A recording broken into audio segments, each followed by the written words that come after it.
Welcome to Biz Dev Live. Today we're going to talk about inclusion and empathy. It's a special episode because normally I don't talk to politics a lot. I'm really around central business themes, around very much things that have to do with building a business. This show is really for entrepreneurs and business owners, and I think this topic today will be very helpful to business owners and entrepreneurs, but it also delve into the social world of politics, right? So right now, there's a lot of conversation in the United States in particular around Asian hate. There's also a lot of talk of as we have a new presidential administration for the United States. There's a buildup on the border of others, folks that people will paint as Mexicans, which I'm sure there are plenty of, and there's a whole bunch of other folks from, I imagine, other countries in Central America and around the world. And so there is a conversation that is going on that is not a very inclusive one or not a very empathetic one, that people are a problem and that we can't afford or that we can't abide by people coming into this country illegally and essentially becoming illegal immigrants. And then there's that conversation on the other end of it, which I find myself agreeing with, that you can't call a person illegal simply for existing and wanting to move from one place to another. Yes, there is such a thing as private property, and yes, there is such a thing as doing things in a way that is non-invasive to other people. However, when you talk about immigration is all fine and dandy when we're talking about somebody moving from another place to another place with permission for a job because they have permission, or going from one country to another because they have permission. But this conversation in terms of talking about inclusion and empathy, right, is really important for your business, for our country, and for everything that we do, because how you wrap your head around equity really has a lot to do with how you think about these things. First of all, there's one thing that is when we're talking about others and the xenophobia that is involved in terms of just othering people. Because typically when we have a problem with others, it's because those others are not like us, right? When you other somebody or you assign quality to somebody, you say they are either like me or they're either not like me. They either have qualities that I like or they have qualities that I don't like. And more often than not, people from darker countries, right? Because we don't hear things like, oh, we don't want the people from Canada, or we don't want the people from given what are considered rich and what are considered white countries. For the most part, you don't hear immigration talked about that way negatively. And where this comes across in the workplace is that, you know, these kind of sentiments, and I've had this happen, you know, with Toth event staffing, people, if you have that sort of feeling, it's an offensive attitude to simply say people are observing. We've had folks talk about things that were going on in the political spectrum in terms of the Holocaust not existing, or that people were getting too much of an advantage. I want you to understand that these kinds of conversations, especially in the workplace, that have these non-inclusive, non-empathetic approaches to dealing with other people are not appropriate. Whatever your feeling is in terms of how something happened politically, that's not a conversation. They say in networking and business, avoid talking about religion and politics, right? Because these are very emotional issues. And I would say, you know, we're always talking religion and politics in one form or another. Those are things that influence us every day in every way. Are you talking about it in an empathetic way? Are you understanding the other person's side? And where this plays into the workplace is that, you know, when we're working with staff, if we're not dealing with folks in an empathetic way. And what is empathy? Empathy is understanding somebody else's point of view, empathizing with their life, empathizing with their thoughts, their emotions, their feelings, their situation. A lot of folks will have a problem with immigration because of safety and economics. And a lot of the reasons that people are immigrating are around safety and economics. People are coming at these two issues with the same reasons from different sides of the same issue. And it's very difficult for people that are not empathetic to actually come to some sort of agreement, some sort of understanding. Okay, you have a problem with the way somebody is immigrating. Let's figure out a better way. Let's not say no immigration, right? Because we certainly think that some immigration is okay. We certainly think that some politics are okay. We certainly think that some things are okay. What's not okay? When is it not okay? And who is it not okay for, right? So let's stop with the word they. Let's not other people. What's your experience? And what's the experience of the person that you know of or that you're talking to? Stop using the word they. Stop othering people. For me, and I'm going to tell you my story here and why this is so important to me, especially around the conversation of Mexicans, because this is something that personally affects me. My wife is Mexican. Trace and I met at work in the early 2000s. I grew up in the hospitality business, went from being a bartender to a food service manager. And so we met at PepsiCo in Purchase and Manhattanville College in Purchase, where I was working at the time. We were married in 2004. There were things that went into that process, and you can say, well, that's, your fault. She's an evil person because she immigrated, and she did come into this country illegally. It was a hard journey. And to maybe some of the people's points that are like, well, people can just find a way. She immigrated not because she felt her life was in danger. She immigrated, and I feel bad sort of speaking for my wife. So hopefully she's going to be okay with this. But we have had lots of conversations around this.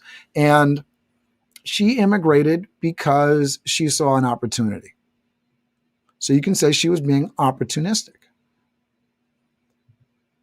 With her life and with her education, she didn't understand that she necessarily couldn't, or that there was a lot of people necessarily opposed to her immigration. She wasn't watching Fox News, right? These weren't things that were in her world at the time. She was in a family of 10 siblings.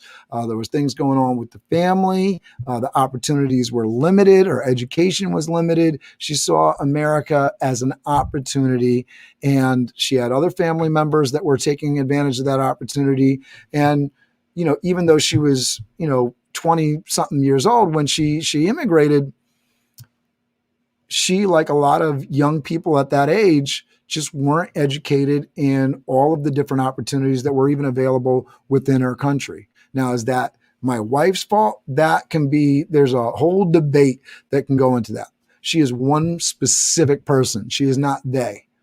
She came into this country. Eventually she met me in Purchase, New York. We got married. We had children. And now, after 17 years of marriage, 4 children, my wife works, she pays taxes.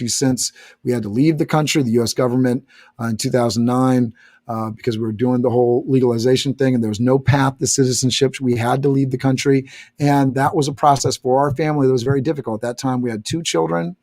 We were at the U.S. consulate in Ciudad Juarez, which is not a very pretty place in Mexico, but that's where the consulate was, where we had to go, not close to her home state of Puebla, which was basically the same distance from Puebla to to Ciudad Juarez, which is north in the country, and Puebla is south in the country, south of Mexico City. Is probably something like the distance of like Boston to the tip of Florida, right? So very far away. Not some place that we were comfortable with. That's where we had to go to get the paperwork. And in 2009, when we were doing this, the U.S. government said, "Oh, you're missing one piece of paper in your documentation. We're going to take 13 to 15 months to decide whether or not Teresa can come back into this country." And I want to highlight that this was a situation where she eventually was allowed to come back into the United States. It was very difficult for us. I was flying back and forth. Luckily, I was able to do that. I was able to support myself, make it work.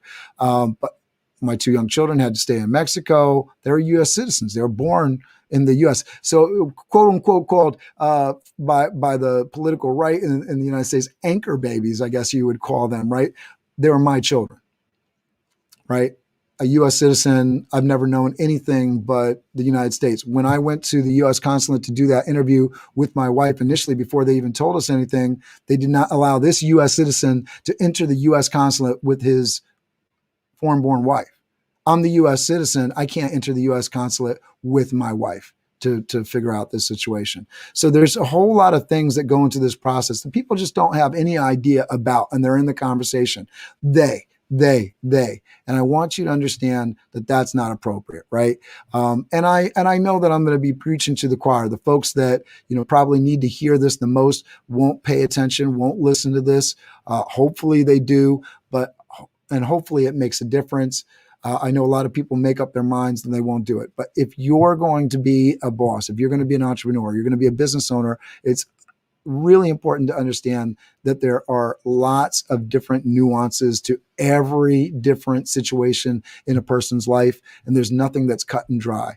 Yes, you can make empathetic rules that are there in place for you and for your customers, but there are things that you need to understand about the politics and the religions of the world, beliefs that people have, things that people do. They're outside of your own beliefs and your own experiences, and you need to be empathetic to that. So to continue on with the story, eventually they let my wife back in after me traveling back and forth, and finally they let us in, again highlighting that this is a good story, that where it worked out well. Can you imagine if they had told to my wife that she could not re-enter the United States? Then there's a 10-year penalty. So we would have had to spend 10 years from 2009 and then maybe apply for her to come back into the United States again. And what people choose to do is because they've made a life in the United States, if the government is saying that they can't come back into the States again, they'll choose to cross illegally because they've built their whole life. They may own a house or have things going on that are in the United States. So there's going to be illegal immigration with somebody that's been in the States and paying taxes, but for whatever reason is denied because somebody made a decision based on whatever, right? Whatever they felt. Maybe there was a criminal background, quote unquote, criminal background, things that didn't qualify. Maybe there wasn't enough income. So we get into that equity conversation. And I think that's a big deal. And I know that I am here and making these points and having this conversation, and it can be somewhat emotional, but understand it's emotional for every single person that is making a journey to a border, leaving their home and trying to go to someplace new. It's dangerous. It's challenging. It's all well for you to be in your home, be comfortable with the lights on. And I know there's people that have had horrible experiences with other people. As a child, I walked down the street and I've been beaten up by somebody that looked different from me. And I understand the feelings that it causes when you're walking down that street again and you see somebody that looks a certain way, whether that's a man, whether that's a woman, whether they're black, whether they're Asian, whether they're something else, right? If you've been in the military, you've been in battles, there's going to be scars that are left mentally with people. But not everybody is the same. Not everybody is an other. We have to, as a society, as business owners, as entrepreneurs, we hold power in our hands, and we have to have better, nuanced conversations around political issues and things that are going on in the world in order to make better decisions, to influence public policy, to influence how we are able to run our businesses, taxes, things around healthcare. These things have to be looked at from an empathetic and really a place that brings everybody to the table, that is inclusive and is empathetic. Bruce, thanks for you. Yeah, there are bad people with every group. There's great people with every group, right? So that's the other way to look at it, right? We have folks from every ethnic group. And one of the beauties and one of the things that I enjoy most about being a citizen of the United States is that we are a melting pot. This nation has fantastic, amazing people. From every single group in the United States. And so if you look at your business as the United States, that's the way we should be thinking about it, using the best and the brightest from everywhere, incorporating every culture, every creed, every religion into the fabric of what we do. I hope that you all will go out into the world and do that. And just to kind of wrap up my story. So with my wife, she was allowed to come back into the United States. She applied for citizenship after the appropriate time, and she's since been nationalized. And again, I want to highlight, this is a great story. This is a fantastic story. My wife came into the country illegally and since been nationalized. She can now drive a car without the fear of being stopped because she has a driver's license, right? Whether they stop her because of the skin of her, color of her skin or all that kind of stuff, different thing. But if you're an illegal in the United States, getting a driver's license, getting the appropriate documentation to be able to take on a job, these are all incredibly complicated things. If you're saying there's not a room or there's not space for other people in our nation, I just really wonder where that's coming from, because you don't have a problem with immigration. You have a problem with illegals. And illegals, right? There's a problem with equity, right?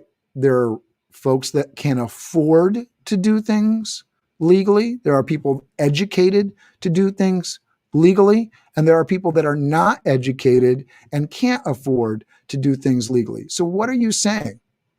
Are you saying that poor people suck and rich people are cool? Are you saying that just Mexicans can't come into the United States? What are you saying when you're saying they? We have to be able to have more nuanced, more appropriate conversations around public policy and around others, right? Just because somebody doesn't look like you or come from the same background that you do, or because you're in an economic place of safety, doesn't mean that you get to talk about others in a way that dehumanizes them. Going back to, people aren't illegal. We have to really focus on that, and we have to really empathize with the understanding that people can't be illegal. If people can be illegal, right? We're going back to a United States that supported and legalized slavery. We're going back to a time where people aren't people. People aren't illegal. People are people. So whether we're talking about the national conversation or we're talking about your business, understand. And I love this, Gary Vee talks about empathy all the time. He talks about, in terms of building out a company. So whether you're a politician, whether you're somebody on the sidelines commenting, right? If I own a business, I work for the people that are in my company. They're helping me produce a product or deliver a service, and I'm there benefiting from their labor. So I need to benefit them. It just doesn't work right? If we're not benefiting each other. And there are so many people in this country that are paying taxes, doing their part to better their neighborhoods and their society, and they don't get the same rights as a U.S. citizen does. There are so many different challenges and problems out there, and we will not solve them if we other people, if we say, oh, it's them, it's their problem. Immigration is our problem. Healthcare is our problem. Taxes are our problem. There are many solutions. There are many challenges. The only way that we will get past the challenges and get to the solutions is if we have conversations that are inclusive and empathetic of everyone, and we invite everybody to the table so that we can hear everybody's story and hear everybody's side. And if you're saying, well, I don't have time for that, I don't know what to tell you. It's a beautiful, long life, and you can spend a lot of different ways spending that time. If you don't have the time to have inclusive and empathetic conversation, I would challenge you to rethink on how you are using your time. I hope this has been helpful. Bruce, thanks for participating in the conversation. I'd love to hear your thoughts, your comments down below. We have a big challenge, a big job to do in terms of being a more inclusive and more empathetic society.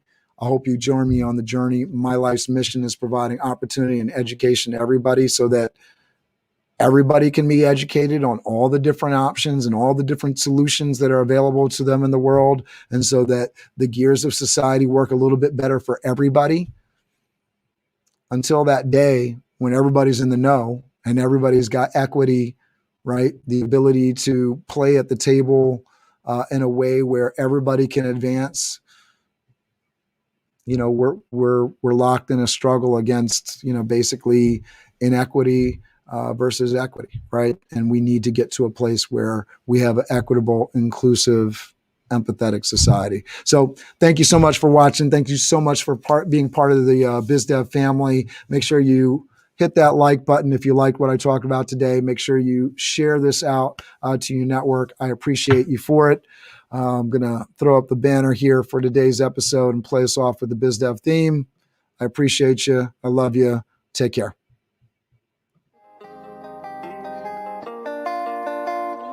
BizDev Live, weekdays at 11 Eastern Time. BizDev Live, weekdays at 11 Eastern Time. BizD with C, brought to you by Cameron T. BizD with C, brought to you by Cameron T. This is business development, not even selling it. This is intelligent. If you watch it, I promise you benefit. Leadership and motivation, empathy and inspiration. Leadership and motivation, empathy and inspiration. BizDev Live, weekdays at 11 Eastern Time. BizDev Live, weekdays at 11 Eastern Time. BizD with C, brought to you by Cameron T. BizD with C, brought to you by Cameron T.